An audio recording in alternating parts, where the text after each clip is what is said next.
শ্রী রামকৃষ্ণের গল্প সম্ভার থেকে অসাধারণ একটি ছোট গল্প। একজনের দুই ছেলে ছিল। বড় ছেলের যৌবনে বৈরাগ্য হলো। সে সংসার ত্যাগ করে সন্ন্যাসী হয়ে বেরিয়ে গেল। আর ছোট ছেলে লেখাপড়া শিখে ধার্মিক পণ্ডিত হয়ে বিবাহ করে সংসার ধর্ম করতে লাগল। এখন সন্ন্যাসীদের নিয়ম আছে, 12 বছর অন্তে ইচ্ছে হলে সে একবার জন্মভূমি দর্শন করতে যেতে পারে।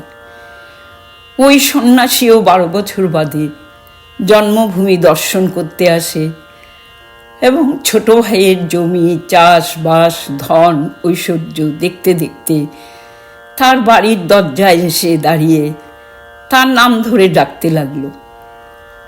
নাম শুনে ছোট ভাই বাইরে এসে দেখে তার বড় ভাই। অনেক দিন বাদে ভাইয়ের সাথে দেখা হলো। ছোট ভাইয়ের আনন্দের আর সীমা রইল না। দাদাকে ঘরে বসিয়ে তার সেবা আদি করতে লাগলো। আহারান্তে দুই ভাই নানা বিষয়ে গল্প করতে লাগলো।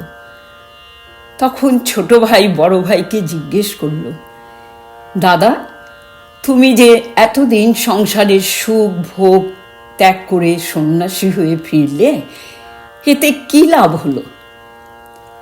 শুনে দাদা বলল, দেখবি, তবে আমার সাথে আয়।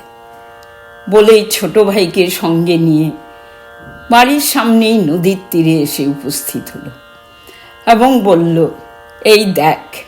বলেই নদীর ওপারে জলের ওপর দিয়ে হেঁটে চলে গেল। গিয়ে বলল, দেখলি, ছোট ভাইও পাশের খেয়া নৌকার মাঝিকে 8 পয়সা দিয়ে নদী পার হয়ে ওপারে পৌঁছে গিয়ে দাদাকে বলল, কি দেখলাম? বড় ভাই বলল, কেন? আমি জলের উপর দিয়ে হেঁটে নদী পার হয়ে এলাম।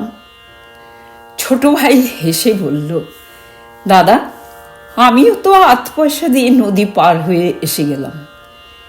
তুমি 12 বছর কষ্ট করে এই পেয়েছ, যা আমি 8 পয়সায় পেতে পারি। উত্তরে বড় ভাই বলল, ওই ক্ষমতার দাম তো 8 পয়সা মাত্র।